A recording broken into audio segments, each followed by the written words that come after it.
আয়নার সামনে দাঁড়িয়ে আছে রাত্রি। ফুটে ওঠা স্বীয় প্রতিবিম্বটাকে খুঁটিয়ে খুঁটিয়ে দেখছে তার বিষাদিনী চোখজোড়া। হাতে ধরা চিরুনিটা ধীর গতিতে চলছে চুলের ভাঁজে ভাঁজে। কথায় আছে, সৌন্দর্য নারীর অহংকার। এই যে তার চোখের নিচে কালি জমেছে, রাতে ঘুম আসে না। বাম গালের পাশটায় কয়েকটা ব্রণ। চেহারা নিষ্প্রাণ ম্লান হয়ে থাকে সারাক্ষণ। শুয়ে বসে কাটাতে কাটাতে শরীরেও পরিবর্তন এসেছে। অতি ভাবনায় মাথায় এক উদ্ভট চিন্তা এলো হঠাৎই। আয়না দিয়েই তাকালো সে। নিভ্রাণ খাটে বসে ফোন স্ক্রল করছে, দৃষ্টি সেখানেই নিবেশিত। নিরুদ্যম গলায় ডাকলো, শুনেন? নিভ্রাণ তাকালো, দৈভ্রু উঁচিয়ে বলল, হুম। রাত্রি চিরুনিটা নামিয়ে রাখলো। কেমন একটা পীড়াদায়ক অসহ্য যন্ত্রণা নিয়ে ধরা গলায় বলল, আচ্ছা, আমি যদি কখনো কুৎসিত হয়ে যাই, আপনি কি তখনও আমাকে ভালোবাসবেন? ধরেন, আগুনে যদি আমার চামড়া ঝলসে যায়, বা... নিভ্রাণ হতভম্ব, চোখের দৃষ্টি বজ্রহত। মেয়েটা কী সব বলছে?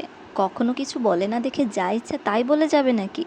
রাগ দমাতে না পেরে কথা শেষ না করতে দিয়েই সজোরে ধমকে উঠল সে। বাঘের মতো গর্জে বলল, রাত, গাল বরাবর ঠাটিয়ে দিব কিন্তু একটা। রাত্রি থেমে গেল, সঙ্গে সঙ্গে চোখ নামিয়ে ফেলল। টপ টপ করে পানি পড়ল, ফোঁটাগুলো জমা হলো পায়ের কাছটায়। নিভ্রাণ উঠে দাঁড়ালো, কাছে যেতেই একদম পিছিয়ে গেল রাত্রি। লোকটা তাকে চট দিবে বলল। কেন বলল? তার খারাপ লাগলো না? খুব খুব খারাপ লাগলো তো। নিভ্রাণ শক্ত হাতে বাহু খামচে কাছে টেনে নিল তাকে। এক হাতে গাল মুছিয়ে দিতে দিতে গম্ভীর গলায় বলল, কেন বলো এসব? আর হয়ে গেলে হয়ে যাবে। ঝলসে যাক চামড়া, পুড়ে যাক সৌন্দর্য, ভর্ষ হোক সব, শুধু তুমি থাকলেই হবে। কি মনে করেছ এতটা ঠুনকো আমার ভালোবাসা সামান্য ঝলসানো চামড়ার কাছেই হেরে যাবে? এত তুচ্ছ? আমি সেটা বলিনি। মিনমিন করল রাত্রি। নিভ্রাণ আগের মতোই প্রকাণ্ড স্বরে বলল, তবে কি বললে? আপনি আমাকে তখনও ভালোবাসবেন, এটাই তো বললে। আমার পক্ষে অন্য কারো প্রতি আকৃষ্ট হওয়া অসম্ভব। রাত্রি নতজানু হয়েই রইল। বাহুতে ব্যথা পাচ্ছে, এত জোরে ধরেছে, কিন্তু বলার সাহস পাচ্ছে না। নিভ্রাণ যদি আরও রেগে যায়? লোকটা রাগলে প্রচণ্ড ভয় পায় সে, সেই প্রথম থেকেই। নিভ্রাণের এক ধমকের হৃস্পন্দন থেমে যায় যেন।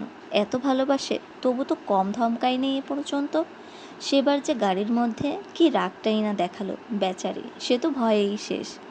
তার উস্খোসানি আর ভয়ে সংকুচিত চোখের কোণ দেখে নিভ্রাণ নিজেই বাহু ছেড়ে দিল। খানিকটা সময় নীরব থেকে দুগালে হাত রাখল, কপালে কপাল ঠেকিয়ে খুব নরম কণ্ঠে বলল, এই ধূলিময় চেহারাও আমি এক বিশ্বসুন্দরীকে দেখি। আকাশ ভয়াবহ সাদা, অরঞ্জিত সরল মেঘেরা প্রস্তুত জলরূপে বাহিত হবার জন্য। হিমঠান্ডা অনিল ইতোমধ্যে তার পালকহীন অদৃশ্য ডানা ঝাপটে দিয়েছে। গাছের পাতা দুলছে জোরালো গতিতে। সাই সাই শব্দটা স্পষ্ট চড়া। রাত্রি গোসল করে বেরোলো মাত্র। খুব গরম লাগছিল। চুলের পানিতে আধ ভেজা কাঁধপিঠ, আলগা শাড়ি কোনো রকমে জড়ানো। নিভ্রাণ কত বলেছে এখন শাড়ি পরার দরকার নেই, ঢিলে ঢালা জামা দিয়ে আলমারি ভর্তি করেছে, তবু সে নাছোড়বান্দা। শাড়ি ছাড়া ভালো লাগে না একদম। ব্যালকনির দরজা আটকানো, স্বচ্ছ কাচের ভিতর দিয়েই দেখা যাচ্ছে রেলিংয়ে হাত রেখে দাঁড়িয়ে আছে চওড়া কাঁধের দীর্ঘকার মানুষটা। গায়ে একটা সাদা হাফ হাতা টি শার্ট, ফুলে ফেঁপে ওঠা শক্তপোক্ত বাহু নজর কাটছে খুব। কালো ট্রাউজার, চুলগুলো উড়ছে প্রচণ্ড অনিয়মে। ভেজা চুলে তোয়ালে না পেঁচিয়েই স্লাইডিং ডোরটা একটুখানি সরালো রাত্রি। ধুলো ঝরে সব লণ্ডভণ্ড।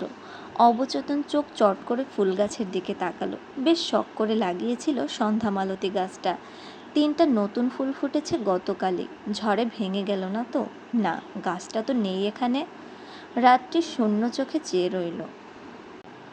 ঘর থেকে আসা আলোতে লম্বাটে একটা ছায়ার দৃষ্টিগোচর হতেই দ্রুত পেছনে ফিরল নিভ্রাণ। অর্ধভেজা সিক্ত প্রেয়সী, গলায় লেপ্টে থাকা ভেজা চুলের গোছায় আজন্মের উত্তাপ অভিলাষ। একটা ফাঁকা ঢোক গোপনে নেমে গেল কণ্ঠনালী বেয়ে। রাত্রির দৃষ্টি অনুসরণ করে সে হালকা গলায় বলল, ঘরে রেখে এসেছি, ভাঙেনি তোমার গাছ। রাত্রি তাকালো, বুঝতে অসুবিধা হয় না, লোকটা চেয়ে আছে অন্য নজরে। সেই গভীর দৃষ্টির বিপরীতে লজ্জায় আড়ষ্ট হয় শরীর। থমকে যায় উপশিরা পর্যন্ত। চলে যাবার আগেই নিভ্রাণ এগিয়ে আসে, গলার পাশে হাত দিয়ে নত মুখে উপরে তোলে। বাতাসে তখন সব এলোমেলো, চুল, শাড়ি, মন, অনুভূতি। নিভ্রাণ আসক্তের মতো শ্বাস টানে কাদের কাছটায়, চুলের পানিতে ভিজে ওঠে গাল, ঠোঁট। মাদকীয় ঘ্রাণে বুজে যায় চোখের পাতা। দুর্বল গলায় প্রশ্ন করে সে, চুল মোছনি কেন? জ্বর বাঁধবে তো? রাত্রি অবসরে উত্তর দেয়, মুছবো। নিভ্রাণ শুনতে পেল না বোধ হয়। সব কেমন অন্ধকার লাগছে, ঘোর ঘোর আশপাশ। একটা কাঁপানো ছোঁয়া দিতে দিতে সে অস্পষ্ট স্বরে বলল, হুম। গালচড়া মনে হচ্ছে রক্ত শোভিত, একটু ছুলেই লৌহরঞ্জিত হবে। ঝিরিঝিরি মেঘ নেমেছে, রাস্তার ল্যাম্পপোস্টে কি যেন হয়েছে, একবার জ্বলছে একবার নিভছে।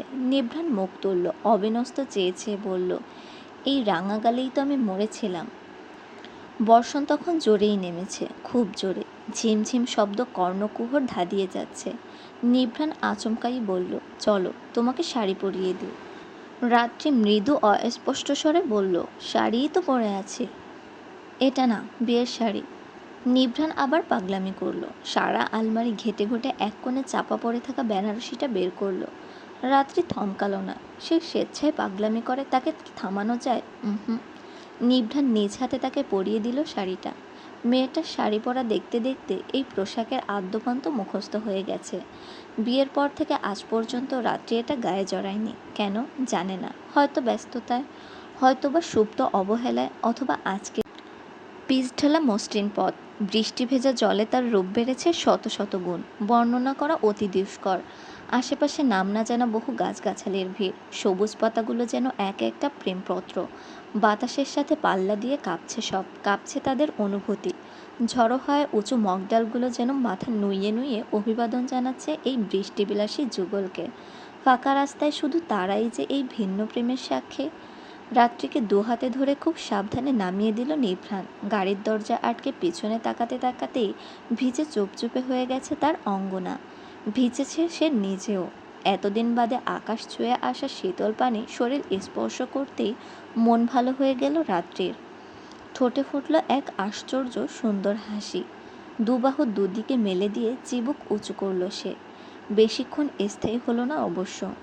বৃষ্টির ফোঁটায় অসহ্য রুগ্নতায় চোখ মুখ কুঁচকে মাথা সোজা করে নিল। শেষবার বৃষ্টিবিলাস এই মানুষটার সাথেই করেছিল। আজ আবার, তবে মুহূর্তটা ভিন্ন। সেদিন দুজনের কাছে আসার ছিল বিরাট বাধা, আর আজ তার সবচেয়ে কাছের মানুষটাই এনে।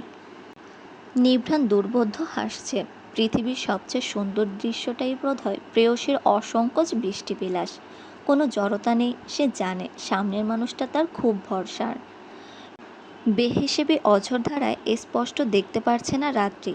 এত তেজ বর্ষণে হাত দিয়ে চোখের উপর ছাউনির মতো করে পানি থেকে চোখ দুটো আড়াল করল সে। ঈষৎ কম্পিত কণ্ঠে বলল, আপনার হঠাৎ কি হলো আজ? আমি একটু রাত করে গোসল করলেই তো চেঁচিয়ে বাড়ি মাথায় তোলেন, আর আজকে সোজা ভিজতে নিয়ে এলেন। নিভ্রাণ পলক ফেলল না, একই দৃষ্টি চেয়ে থেকে আচ্ছন্নের মতো বলল, হুম। রাত্রি এক কদম আগালো, গায়ের বেনারসি ভিজে শেষ, কালো চুলের গোছা পেট জুড়ে। নিভ্রাণ হাত বাড়িয়ে খুব কাছে টেনে নিল তাকে, চোখে দুর্দমনীয় প্রেম নিয়ে বলল, বর্ষণ মন্ত্রিত এক নিকষ রজনীর হঠাৎ যাত্রাপথের সঙ্গিনী, এই বুকে মাথা রাখা প্রথম এবং সর্বশেষ রমণী, আমার ভালোবাসা, আমার আধার কাটানোর রাত, আমার জীবন সঙ্গিনী, যার ছোট্ট আর্তনাদেও ঘাবড়ে যায় আমার প্রতিটি রক্তবাহিকা। অস্থির চিত্র নিংড়ে ওঠে সর্বাঙ্গে, আমার রানী, আমার প্রেমিকা, আমার অর্ধাঙ্গিনী, আমার সব। রাত্রি লাজুক হাসল, চোখ নামিয়ে ছোট্ট করে বলল, বুঝেছি। নিভ্রাণ বৃদ্ধাঙ্গুল আর তর্জনীর সাহায্যে থুতনি ধরে মুখ তুলল, চোখের দিকে চেয়ে খুব ধীরে ধীরে বলল, একদিন এই বৃষ্টিকে সাক্ষী রেখে বলেছিলাম আপনি আমার হবেন, আর আজ তুমি আমার হয়ে গেছো। আমি কিন্তু কথা রেখেছি, বৃষ্টি কিন্তু আজও সাক্ষী। রাত্রি কোনো রকমে সাড়া দিল না। সেদিন তো সেও প্রার্থনা করেছিল আমি যেন এই মানুষটারই হই। তার প্রার্থনাটাও তো কবুল হয়েছে, কিন্তু বলতে পারছে না, গোপনে করেছিল যে। নিভ্রাণ দূরত্ব কমালো, ঠোঁটের কাছাকাছি আসতেই রাত্রি ভীত কণ্ঠে বলল, এটা রাস্তা। ওপাশ থেকে একরোখা উত্তর এলো, হোক।